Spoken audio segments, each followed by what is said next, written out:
रावेतमध्ये royal तवा म्हणून नवीन हॉटेलचं काम आपलं चालू आहे. तर एकंदरीत जर बघायला गेलं तर त्यांचंच आज क्रॉकरी सिलेक्शन होतं. मग त्या संदर्भात आपण पुण्यात आलो होतो. मग त्यांच्या जे मेन्यू आहे तर त्या पद्धतीमध्ये आपण डिशेस सगळे चेक करायला घेतले की काय काय आपण ठेवायचं आहे आणि कशा डिशेस घ्यायच्या आहेत, त्याची क्वांटिटी वाईज साईज कशी असली पाहिजे, त्यांना त्याच्यावरती इम्बॉसिंग करून पाहिजे होतं. मग आपण त्या हिशोबाने वेंडरला त्या सगळ्या आपण डिमांड आधीच सांगितल्या होत्या, अशा सगळ्या गोष्टी असणार आहेत म्हणून. मग त्यांनी आपल्याला इम्बॉसिंगचं जे सॅम्पल आहे ते पण करून दाखवलं की कशा प्रकारे प्लेटवरती इम्बॉसिंग झाल्यावर दिसेल म्हणून.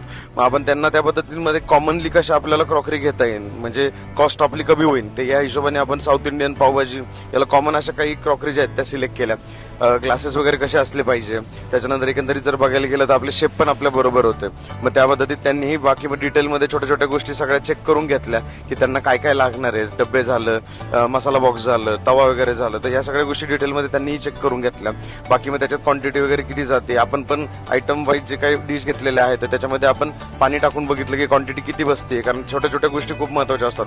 क्वांटिटी जर जास्त गेली तर आपल्याला नंतर त्रास होणार कॉस्टिंगला. तर मग या सगळ्या गोष्टी आपण आधीच चेक करून घेतलेल्या कधीही बरं. मग बाकी सगळ्या या गोष्टी फायनल करून आम्ही तिथून निघालो. भेटूया उद्या. तोपर्यंत लाईक करा, फॉलो करा, शेअर करायला विसरू नका. Stay tune.